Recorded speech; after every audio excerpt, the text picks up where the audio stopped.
They say that running is a cheap sport, but in 2025, that really is quite untrue. With expensive tech, recovery gadgets, and nutrition, not to mention running shoes often tipping well over £200 a pair. Most of the big brands do offer very cheap entry-level shoes, usually in that sort of £50 to £80 price bracket, but we've found through testing these on our channel, they're usually pretty uncomfortable, not very well made, with poor quality materials and rock solid foams. Quite good for casual, but not good for running. But don't worry, because today I've got 3 budget running shoes that are actually quite good. I'd definitely say they're actually great running shoes, including a carbon race shoe for under £100. And as always here on the channel, I bought all of these shoes 100% with my money to give that completely honest, impartial, unsponsored, ungifted, and everything review. Right, let's get stuck in with a fairly new shoe here from Puma. This is the Puma Velocity Nitro version 4. So the purpose of the Velocity Nitro version 4, this is your daily do-it-all shoe. It's going to do all different types of runs pretty well. Price-wise, the RRP on this is £110, but no one's paying that for it. You could always pick it up for around about £90. I paid £93 for my pair. Stack height at the back, 36mm with a 10mm drop overall. Weight-wise, pretty nice and light, 282 grams here for me in my UK size 12. Midsole-wise, we've got a full layer of Puma's Nitro foam, and there's no plate in this shoe. Sizing was all good for me. It was true to size. Starting out with the likes, there's quite a few here. The first one being the amazing Puma grip that they put on the bottom of the shoe. Particularly important for us in the Northern Hemisphere at the moment, going into autumn and winter. It's really tacky, it gives you confidence in the corners when you're changing direction. It's just an all-round great gripping shoe. My second like with the shoe, just a pretty traditional ride that's on offer here. Feels a little bit old-fashioned. I like how flexible it is as well. A nice smooth ride. The foam's bouncy, which you really wouldn't expect given the amount of stack on offer here, and you're getting a really good amount of energy return in the shoe as you run along. My third like with the shoe is just how lightweight this one is. It's versatile at all sorts of different paces and different distances. You could definitely have a race in this shoe as well. I'd say really 5k, 10k, half marathons, this shoe's going to have you covered for a little impromptu race now and then. My final like is just the build quality that is on offer at this price point. It just feels and performs like a shoe that should be a lot more expensive. Right, let's move on to the dislikes, but one thing that definitely isn't a dislike is our all new running socks, which you can see here. We've paired this shoe with this lovely blue ankle length sock. The reviews have been absolutely amazing so far coming in, so thank you to everyone that's supporting us here on the channel by getting an amazing pair of running socks to add in to your rotation. We offer this bundle £25 for 3 pairs of socks, free shipping in the UK as well. Feel free to use code YouTube for 10% off your order. Right, let's move on to the dislikes. Doing a couple of things to chat about here, and it unfortunately is slightly on the narrow side through the midfoot and in the toe box as well. Wider footed runners may experience some pinching at the front of the shoe. Sizing up, unfortunately, I think it would just make the shoe a little bit too long. If you can get in store to try this one, I'd really recommend that. Second minor little dislike with the shoe, the tongue does tend to slide down. It'd be great if it had a little clipper here on the laces that would just hold it in place. But in summary, a daily shoe at a really fantastic, incredible price point here. It's fun, it's poppy, it's truly versatile as well, and I really think that Puma could be charging a lot more for this shoe. Next up, we have a shoe that's actually been out for a while now, but there's still fantastic availability out there at the moment, which is the Adidas SL2. So the purpose of the Adidas SL2, again, like the Puma shoe, this is your classic daily trainer, a shoe that you can do all sorts of different types of runs in pretty well. Price-wise, around about £110, but I'm finding this shoe on sale at the moment for around about £77 to £80, so you can definitely pick up some bargains. Stack height at the back of the shoe, 36mm with a 9mm drop overall. Weight-wise, again, nicely on the light side here, 287 grams for me in my UK size 12. Midsole, this is where this shoe really comes to life. We've got 3 different layers here. On top, we've got some Light Strike 2.0 for some durability. Just below that, we've then got Adidas's amazing Light Strike Pro foam. They're very bouncy, responsive foam that they put in all of their high-end shoes. And then below that, we've got another layer of the Light Strike 2.0, again, for that durability. There's no plate in the shoe, and sizing wise, I definitely recommend going half a size up with this one. Anyway, let's have a chat about the likes. The first one being,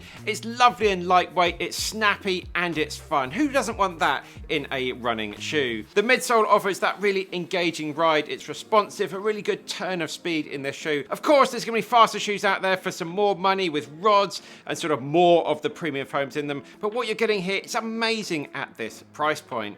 Second like, the upper is super breathable, you're getting a good lockdown here as well. It feels again like a very well made premium shoe. Get the right sizing and the comfort is going to be all good here. Third like, you're getting some good durability with this one, a really nice premium outsole, again nice and tacky and very grippy as well. We haven't got the most high-end continental grip that Adidas put on their more premium shoes, just this standard outsole here, but it is all good. You really don't need to worry about that. And then my fourth and final like with this shoe, as you'd expect, you want some really good versatility, and that is what is on offer here. I really do feel like this could be a very solid race day option. If you just wanted that one shoe to truly do it all, this is definitely going to be the one to go for, especially with that premium foam in there. That Light Strike Pro foam is absolutely amazing. But as we always say on the channel, it's not all about the likes, so let's move on to the dislikes. A little bit like the Puma shoe again, this shoe is unfortunately just a little bit on the narrow side. If you have particularly wide feet, I would say this is a shoe to be avoided. If you're not quite sure, I'll probably say stick to the Puma. That one is slightly wider. My second sort of dislike and observation here, it might be a little bit too soft for some people, and it's really not the most stable shoe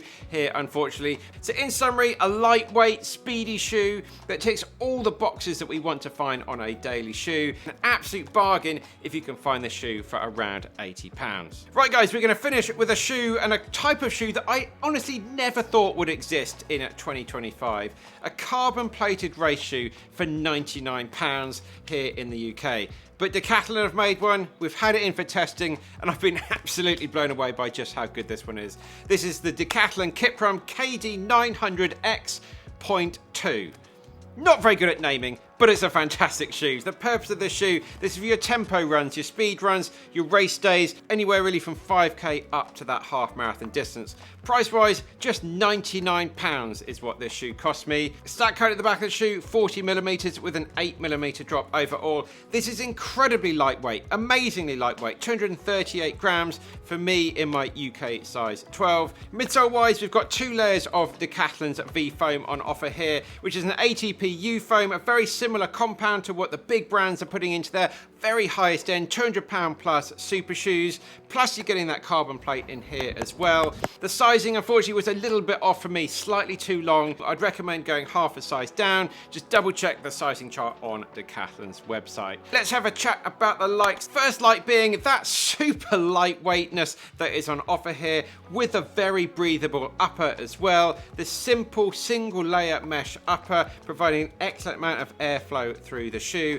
I love how they've managed to keep the weight down so much, plus keeping that comfort in the shoe as well. It's such a nice, simple design, uncomplicated. Yes, probably to keep costs down, but it just works. Second like with the shoe, very soft and very smooth ride. The carbon plate has got a good amount of flex to it as well, so it's not super stiff and aggressive as you can get on some higher end shoes. Perfect for anyone that might be a little bit newer to some carbon race shoes, maybe their first ever. I really like the geometry with the shoe. You're getting a nice rocker, not too aggressive, it just tips you forward ever so nicely as you start to pick up the pace. Third like with this one, again, it's truly versatile. Feels great when you're running fast, but equally when you're just jogging along, it doesn't feel clunky, it doesn't feel uncomfortable. Ideally, you aren't going to want to do all of your runs in this shoe. A non-carbon shoe is going to be ideal for those more daily type of runs, potentially one of the two shoes we've just talked about. But this is a super shoe for those speed sessions, for those shorter races as well, 5k, 10k, up to half marathon distance.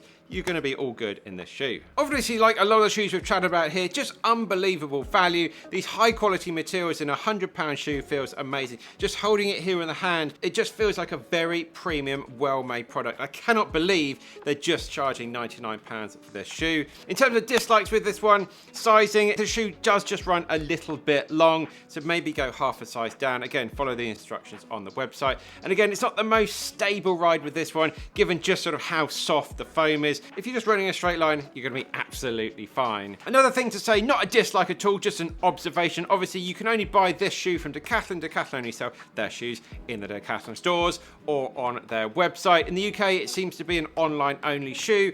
I really wanted to go into a store and buy this one and try it on and make sure I got the right size, but I got the pair delivered the next day and it was really just a fantastic service all round. So in summary, Decathlon's in-house running brand, Kiprun, have really knocked it out the park. I may not want to run a marathon in this shoe, probably not quite stiff enough for the type of shoe that I would personally want, but for those 5k, 10k half marathons and getting your speed work, putting some mileage through this shoe and maybe not through a more premium, more expensive shoe, and saving that for those all-out special days or something like that. But there we have it, guys. 3 amazing shoes there, all around or under that £100 price point. So let me know if you've tried any of these shoes. What do you think of them? Are you going to be getting some of those in? If you like this video, please smash that like button, leave us a comment down below and subscribe to the channel if you haven't already. As we're nearing that 300,000 subscribers, thank you so much. And maybe if you've got any other recommendations of some cheap shoes I've missed, let me know. I'll get them in and we'll give them a test. That's it, guys. Keep on working hard. Keep on getting it done. We'll see you very soon in the next one.